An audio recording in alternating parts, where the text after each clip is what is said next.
Great. And I'm back. So, continuing, in this class, I'm going to continue what I began last time with this discussion, this kind of introduction to the field of Yangsheng or Yangsheng Fa. Yangsheng, again, referring to or meaning the nourishing life teachings of Chinese medicine. Yangsheng Fa means kind of nourishing life methods. In Chinese arts in general, there's a distinction made between Fa, which is a method that is used, and Gong, which is the skill that is developed through the use of that method.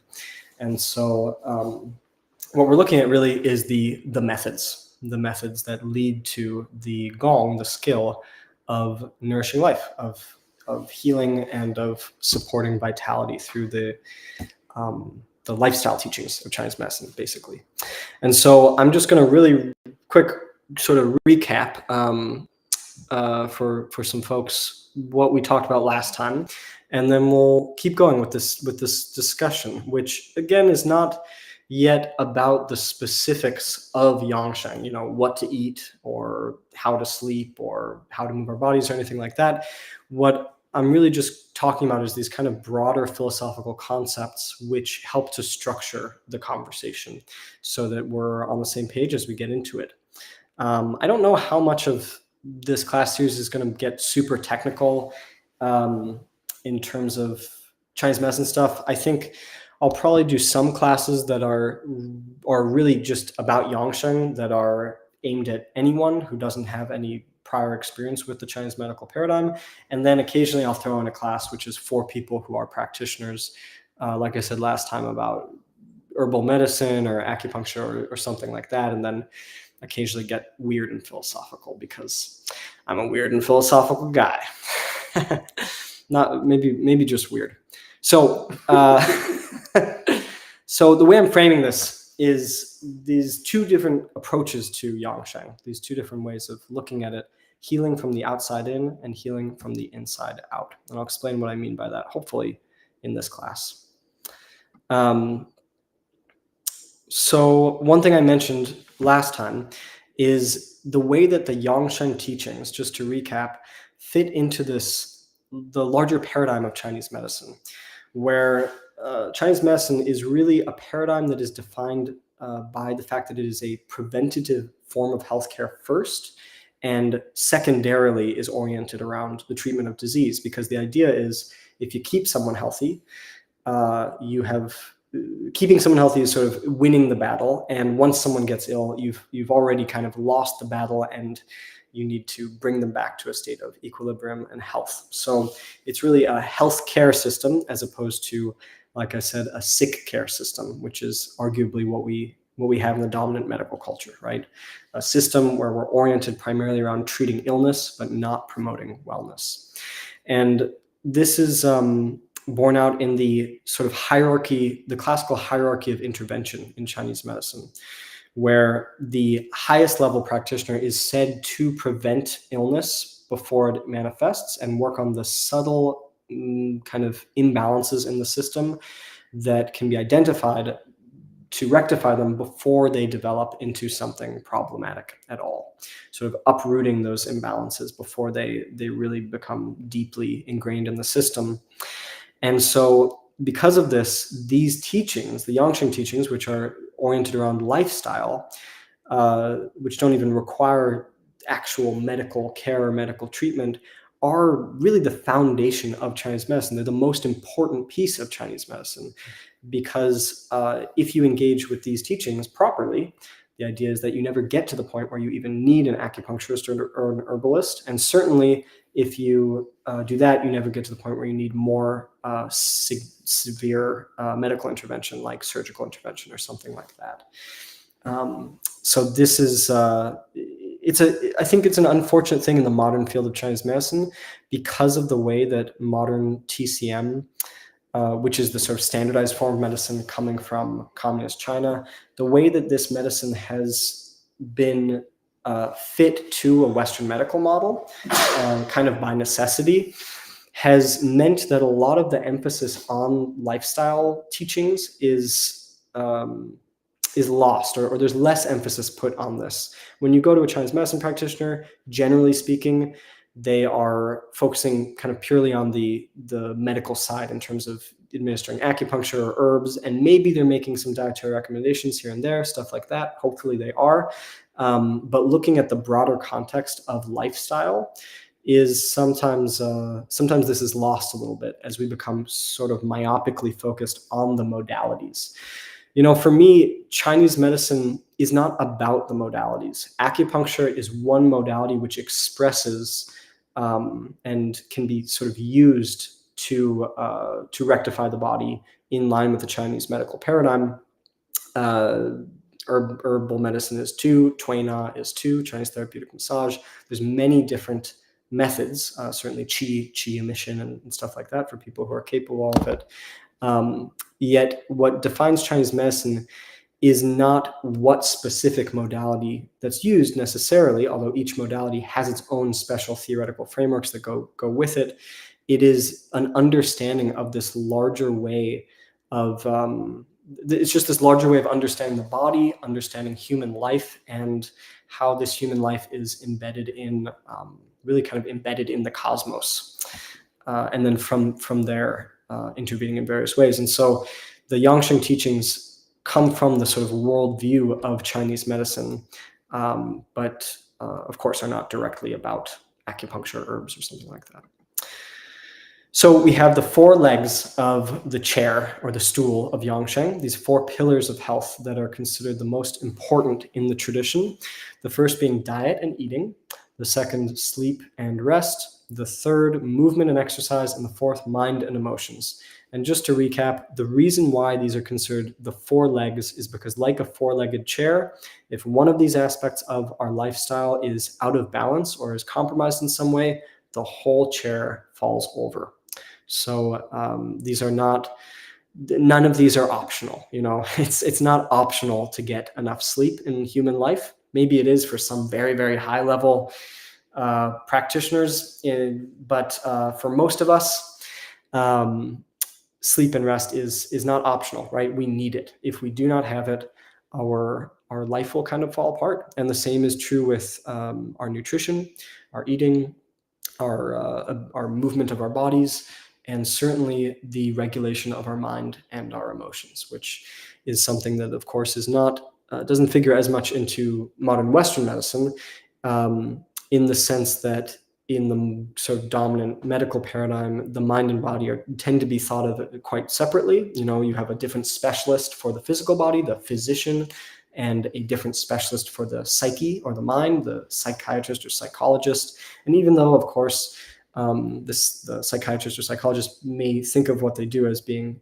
affecting the nervous system, which is part of the physical body, this dichotomous way of framing things really leads to a lack of deeper understanding of the interconnection between these poles of embodied human life, which from a Chinese medicine perspective are so deeply integrated that it's impossible to talk about one without the other. Everything that affects us on a physical level affects us on a mental and emotional level, and everything that affects us on a mental and emotional level affects the physicality of our body. The two are understood to be reflections of each other. Who's this guy?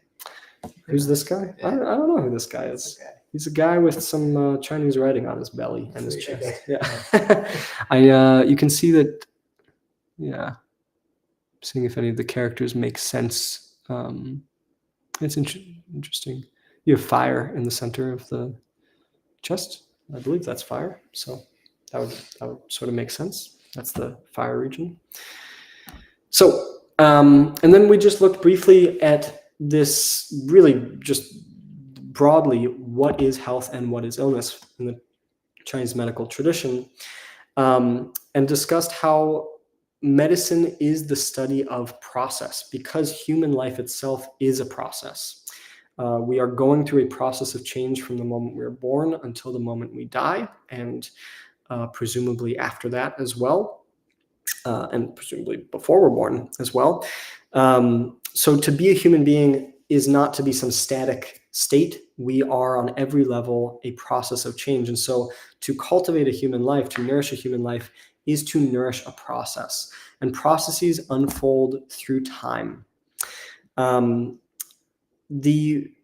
This line, I won't go into it too much since I did last time, but this very famous line from the Huangdi Neijing, the earliest Chinese medical text, or most foundational one, the wind heralds or brings the 100 diseases. We broke this down last time, but basically what this means, when you really get into it in the sort of interpretive traditions, is that change brings all disease. And specifically, it is our struggle to adapt to change which brings illness. Because the nature of life itself is a process of change, and because the nature of being a body is to be a process of change, right? We talk about the body like it's a thing, like it's a noun. In truth, a body is a verb. A body is a process. Everything about the body is a process. Illness is a process. The body is a process. And so because of this, when our embodied being struggles to adapt, in a sense, to the reality of change, that this human life is an inevitable process of change, when there is a kind of tension or contraction around or in response to change, whether it's the presence of a pathogen in the environment or inside of our bodies, whether it's challenge responding to the change of a troubling emotional situation with a friend or a relative, whether it is a car crash and we have whiplash and our body tenses and braces, causing patterns of contraction which create pain. On every level, illness, in the most fundamental way, is a way that we struggle to adapt to change. And then I just spoke briefly about the opposite of illness, of struggling to adapt to change, which is really explicated by this Taoist concept, Wu Wei, which is often translated as non-governing, which is essentially refers to a state of non-contrivance where things are allowed to unfold naturally, basically. And this is in some sense the ideal of health from a Chinese medicine perspective. What we will recognize if we really look at this and consider it is that we are all somewhere on the spectrum of illness, right? To be a human being, we are all in different ways in our lives, at times struggling to adapt to changes constantly, right? Whether they're subtle changes or very, very kind of massive changes.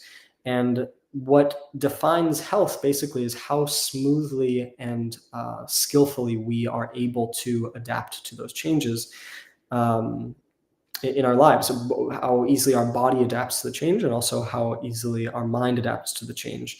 And so what we have in Chinese medicine is a much broader sense of the spectrum of health and illness.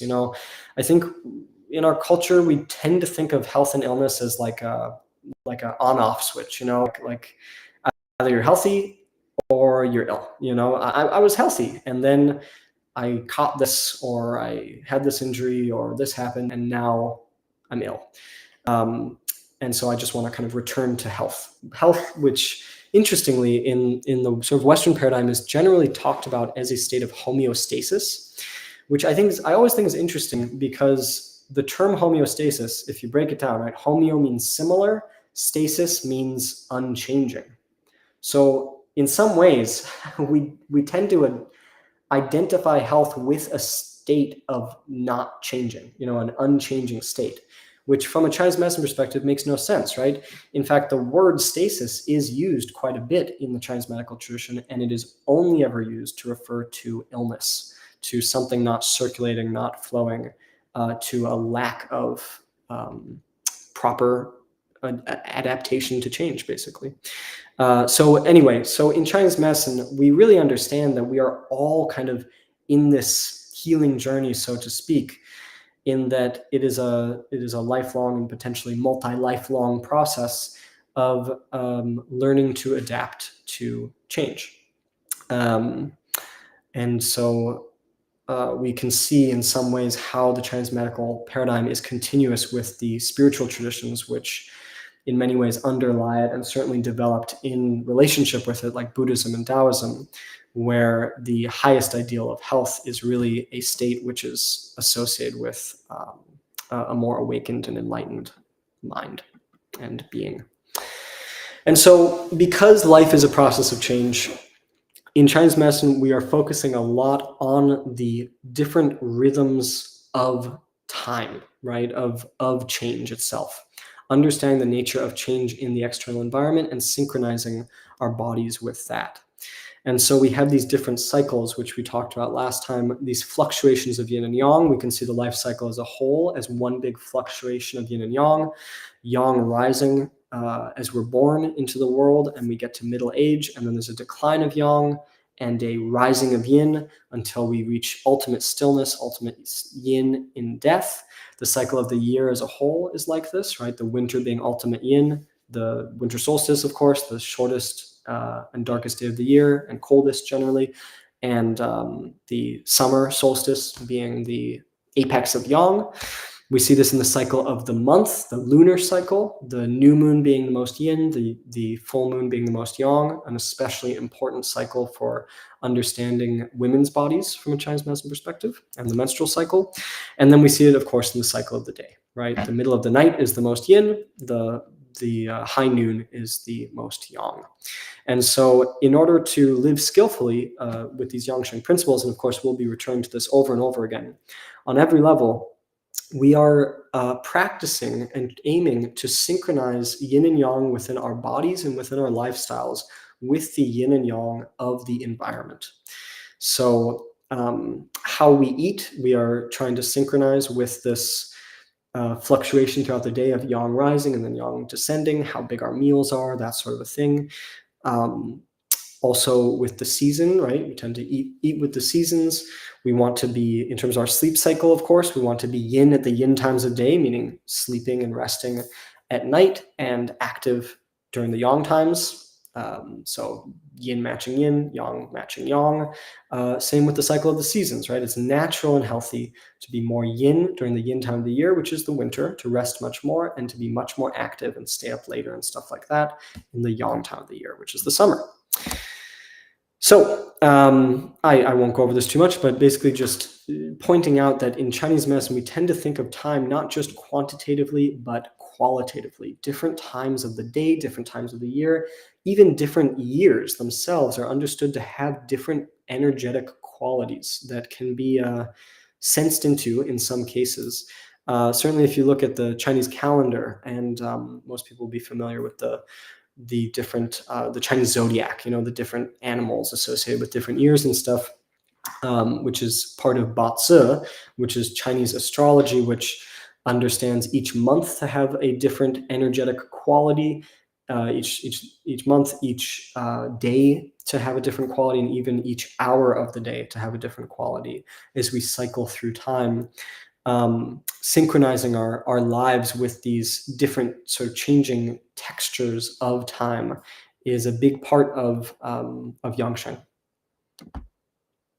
And of course, the ability to really tune into these things comes down to this ability to pay attention, to listen, or to be mindfully aware of what's going on.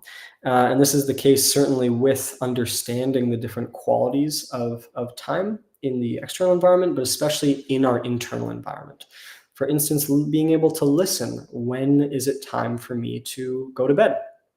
Which is something that many people have been conditioned out of listening to, because our bodies actually, if we have some level of stillness in our lives and some practice, our bodies will generally tell us when it is time to be going to sleep at night. But in modern times, with electric lighting and with constant bombardment of screens and stuff like this, it can be very, very easy to bypass the messages that our body is sending to us about when to rest, when to sleep. Certainly, I find that to be the case. It's the same with eating, with food, knowing what to eat and when to eat it. All of these things, right? We require an ability to listen, to pay attention. And this brings us to kind of up to date with these slides. Took us 20 minutes to recap there, but that's okay. We'll just keep on going for a while. Health this important. This principle of ting, of listening, is important because we can only do it in the present moment, right? We can only be mindfully aware of our bodies and of ourselves, of our minds, of our lives in the present moment. And so the place that we can heal is right now. This is one understanding of the term, the Ling Shu, which is called the spiritual pivot, the name of one of the foundational texts of Chinese medicine. Well, of course, there are other meanings to this term Ling Shu as well, relative to acupuncture and the way that acupuncture is practiced. But the Ling Shu is really it's the fulcrum point around which things change. It's the moment of transformation, and the moment of transformation is always right now. We can't change in the future, and we can't change in the past because the future has not arisen yet, and the past is gone. And so this is an important thing to keep in mind when we're engaging with the practice of Yangsheng, that ultimately, of course, it's good to study these things and learn the principles. But when we're really practicing it, we are practicing being attentive to what is needed in the present moment for our embodied being. And this seems like a very simple principle, but it's a really important thing, a big deal, especially as a clinician of Chinese medicine. When we work with clients, ideally what we're aiming to do is understand the nature of the condition in the present moment and intervene with it in the present moment. It's very easy. I can tell you when working with a client to get lost in the details of their self-narrative about what happened. Well, I got sick 3 months ago, and then this happened, and then that happened, and this happened, that happened, and want to kind of treat them based on what happened a month ago, or treat them based on what happened a week ago, or even treat them based on what was happening in their body yesterday. But none of those things will be supportive for them. The thing that will be supportive for them is treating them based on what is happening right now in the present moment, which is why in Chinese medicine diagnosis, we don't actually give that much attention. Well, we give attention to the personal narrative, of course, and the conversation that we have with our client, but we tend to give even more attention to the signals that their body is communicating with us, not just on a conceptual level, but actually communicating in the present. So these diagnostic tools we have, like taking the pulse, or looking at the tongue, looking at the facial complexion, even smelling the odor of the person, if that's apparent. There's all these different kind of sensory tools that we use to get a sense of their state in the present moment and treat who they are right now. And that is why every tradition or every treatment must be different. This emphasis on the present moment is also important for people who are healing, because in illness, the tendency always is to flee from the present moment, right? When we have an uncomfortable body, the tendency generally of the mind is to want to flee from this painful present.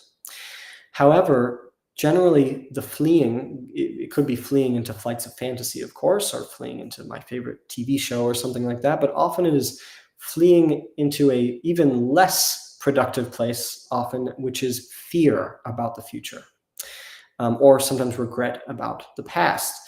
And these are, of course, not useful states. And so reminding ourselves when we are on a path of healing that the only place we can intervene and the only place we have agency is in the present moment is absolutely essential. This is something, it's like, what is it called? Is it the Lord's Prayer? Do you know what I'm talking about? The Lord's Prayer, like, what is it? God, give me the grace to accept the things I can change the things I can. Is that the Lord's Prayer? What is the Serenity Prayer? It's the Serenity Prayer. Name, thy kingdom come, okay, I think that's the Lord's Prayer. And hallowed on earth is in heaven. I think that's the Lord's. Okay. I'm thinking of the Serenity Prayer. Serenity Prayer, which I looked up. It's actually a modern thing. It was created by an American. All good things were. Is that Bill? Mr. Bill? Yeah. Bill who? The guy who started AA? No, but they use it in AA for sure, which is such a cool organization. Anyway, yeah, I find myself thinking about this a lot with Yangsheng, right? A big part of the healing process is accepting the things we cannot change, which is the past and the future, and changing the things that we can, which is our state in the present, the way that we relate to our condition, the way that the movements that we make right now, And actually, we generally have much more agency than we think we do. If we are focused completely on changing something in the future, we will generally feel like we don't have agency, right? There's a loss of agency of course, we have to plan for our lives, of course, but the place of agency, or certainly anxiety about the future, tends to take away our sense of agency. Our sense of agency is found in the present. And the key thing is knowing the difference, right? That's the hard thing, the difference between what I can and I cannot change in life. So let's move on. Yeah, this is basically what I was just talking about. What does my body need right now? That's the big question. And the question, what do I need to do for my body tomorrow, next year? What do I need to do it for? What did I need to do it for yesterday? Largely irrelevant. All these are dependent upon listening to the body right now, right? It's a good thing to remember, especially if we're not in the best state of health currently, or we are desiring a better state of health, that we have to just start right now. This is the only time to start. So, of course, Ting, listening to our bodies, is a skill to be developed.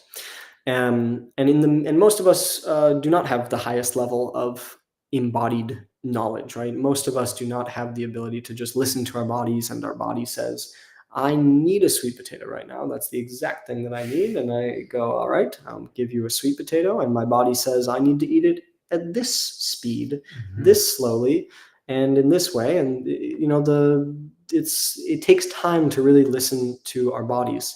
And often we are conditioned out of listening to our bodies, right? Certainly one thing I'll talk about a lot is appetite, and having a healthy appetite. Often if we are used to eating certain foods which have an addictive quality, or our appetite has been distorted by our emotional patterns, which for many of us it has been, it is actually hard to listen to our body's true appetite, and so appetite becomes kind of distorted. And so until we have developed the ability to kind of perceive more deeply our embodied state and make decisions for nourishing it based on this deeper knowing and this deeper listening, we need frameworks for understanding what our body needs at different times. And that is why we have the teachings of Yangsheng, essentially. This, by the way, in the background, this is a just one traditional kind of map, Chinese medical calendrical map. Here is another very common one, right? This is just an example. I won't go into it much now, but I'll probably do a whole class or maybe even a series of classes on this at some point. It's a way of seeing a day in terms of the dominant energies at different times of the day, basically. And from understanding this, what the dominant elements are at these times and the dominant organ systems, we can learn things about what we ought to be doing at those times of day, what their kind of energetic qualities are, and how that interacts with the inside of our bodies, right? So, for instance, we have in the morning time, we have the metal element. We tend to wake up, most people, between 5 and 7. That is the large intestine time. So it is a natural time that part of our system is active, and it's a very natural time to have a bowel movement, right? It's thought to be normal and natural and healthy for people to have a bowel movement in the morning. And then between 7 and 9, we are, between 7 and 11, we're entering the earth phase. The earth in Chinese medicine is associated with the spleen and the stomach and the digestive system as a whole process. And so this is the time when we're having breakfast. The spleen is associated with ascension of qi upward to the head, to the brain, to help us with clear thinking, and on and on. And so understanding these changing qualities and textures of time and how they interact with our bodies can be extraordinarily useful. The basic principle that underlies a lot of this is this notion of the relationship between the macrocosm and the microcosm, meaning that the human body and the human organism is a microcosm of the larger world, the larger universe, and that these Two, our little bodies and our bigger bodies, the body of the world, are in a kind of sympathetic resonance. And so honoring that resonance is essential for healing and health. Let's keep going. Good for a few more minutes? Yeah. Yeah. So just getting back into in this class, I'm just looking at some basic sort of philosophical principles to help to frame our discussion. I want to bring our attention to the different way that Chinese medicine and thus Yangsheng teachings understand and orient to the body and embodiment itself.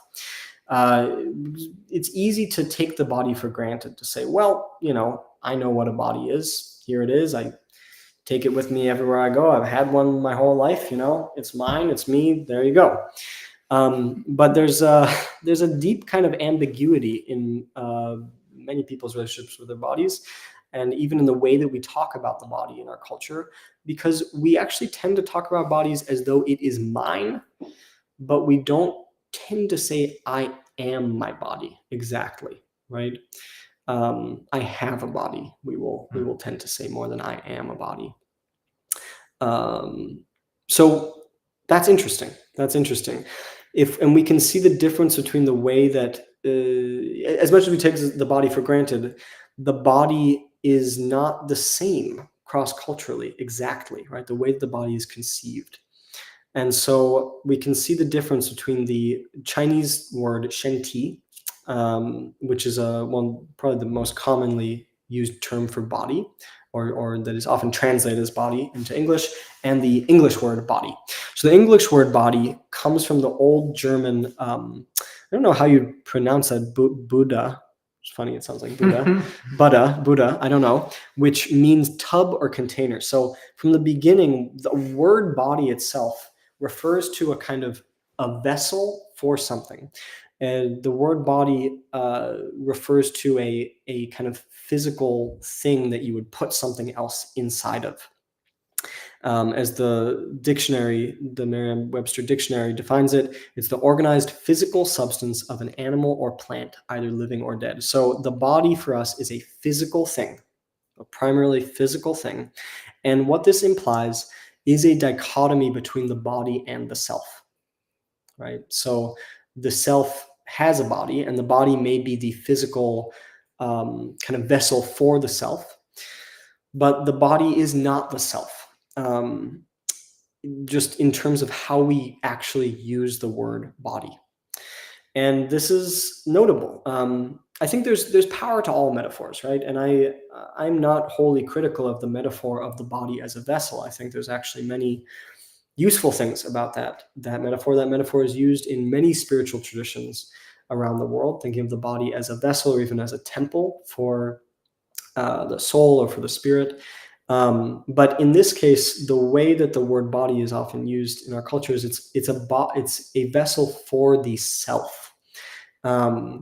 And what this implies also is that the self is identified with our kind of maybe our emotions or our thinking mind or our identity, whereas the body is just this physical thing that is somehow kind of attached to it. And of course, this notion becomes especially intense during the Enlightenment in the West with Descartes and his idea that there is fundamentally no real connection between the mind and the body, that the body is just a purely mechanical, insensate material thing, and that the mind is using it kind of like a puppet master would use a puppet. For him, the one place that the mind and the body interact is through the pineal gland, actually. For Descartes? For Descartes, yeah.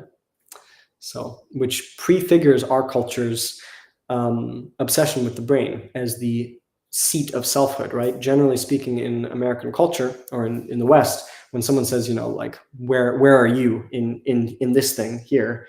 People say, oh, I'm here. I'm in my head. We tend to think that me is in my head, in my brain. Whereas if you ask people in other cultures, this is not the case. And in many cultures, the self, me, would actually be in the chest, the heart center. There's some cultures even where it's the belly. And I even in college remember reading about a culture that was so olfactorily oriented, meaning that they were really concerned with the smell of things in their way of navigating the world, that when they would point to themselves, they would point to their nose. Isn't that interesting? They thought, this is a total aside, but they identified death as primarily a change in smell. So they thought of the dying process in terms of the way that the smell of someone changed, which I think is totally fascinating. And I'm sure, indeed, I've only spent time around a few dead bodies, but the smell changes. But in our culture, we're not so tuned into smells of things. That's not a big part of the way that we navigate the world. And so we tend to think of death more in terms of the way that the visual manifestation of the body ceases to function and stuff like that. So anyway, total aside, but I think that's pretty interesting. The term Shen Ti, the Chinese term, in contrast, Shen and Ti both on their own actually can be translated as body. Shen Ti is a compound term, and it implies not just a physical thing, but a full embodied person. So these terms can refer, depending on how they're modified, because Shen and Ti, when they're used on their own, they're modified with other things. They can refer not only to the physical, but also the social, emotional, and mindful aspects of a human being. So for instance, Zishen can mean oneself, or Shushen means cultivating one's person or cultivating oneself. Anshen means settle down, right? There's a very famous Chinese herbal formula called Anshen Dingzhiwan, which means kind of settle the spirit pill. And so so what we see here is that there isn't a dichotomy between the body and the self. And this is when we talk more about organ systems and stuff like that in Chinese medicine, we'll see this, right?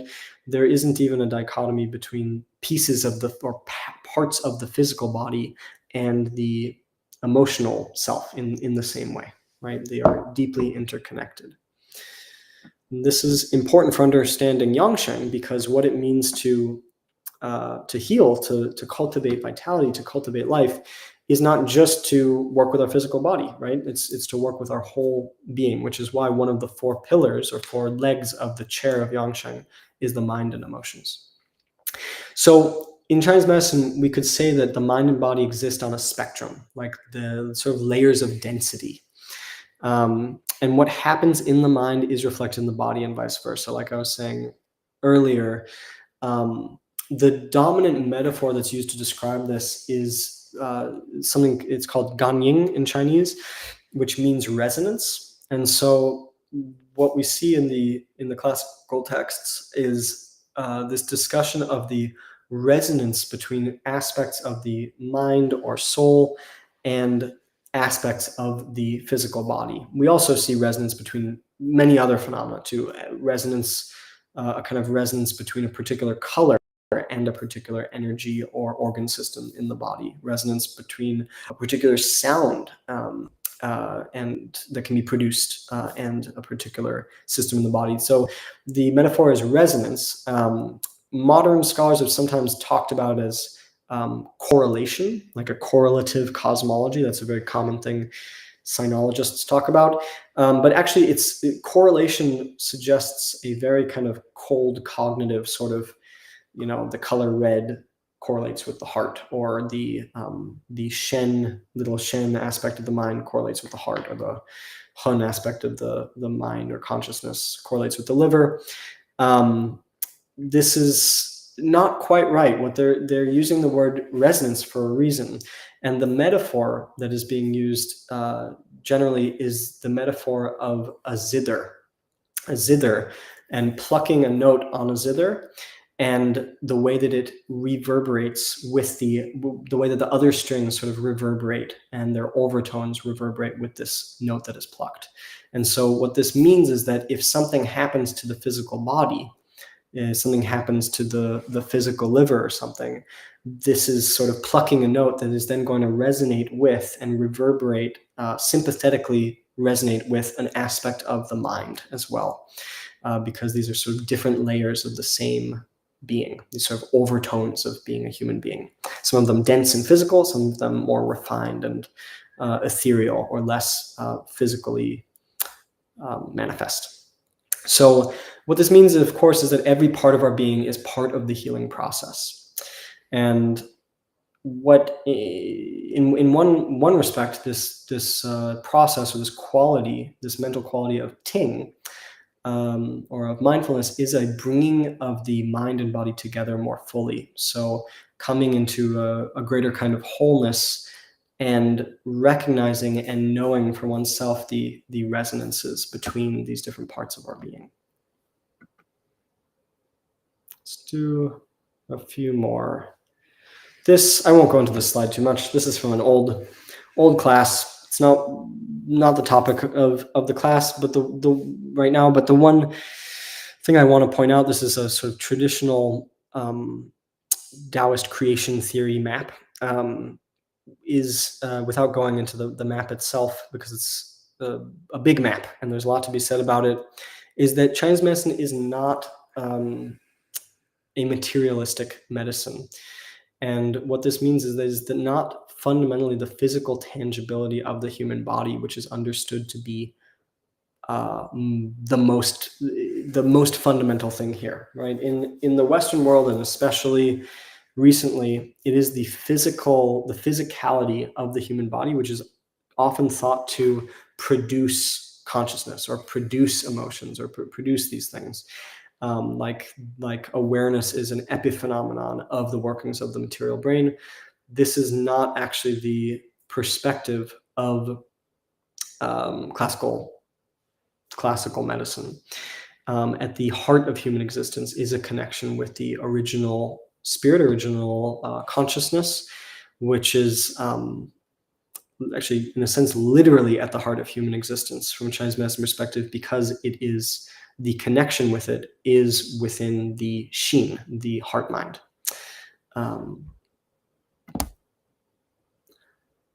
Okay, so that discussion leads us into this next discussion, which is introducing the wuxing, the 5 phases, or sometimes translated as 5 elements of Chinese medicine. 5 elements is not a great translation. Element tends to make us think, again, of something that is kind of static or unchanging. Really, xing means movement or phase. And so it's referring to 5 phases or 5 movements of qi, basically 5 movements of energy, which are intertransformational and move into and change into each other. But I think this is a good place to leave it. What do you think? Leave it here for today? Yeah. It's a lot of information, a lot of stuff to cover, and then we'll get into this tomorrow, the wuxing, and we will look at how it maps onto this previous discussion about these sort of different layers of the embodied being and these cycles of time that we are kind of synchronizing ourselves with in the pursuit of Yangsheng, of healing and health.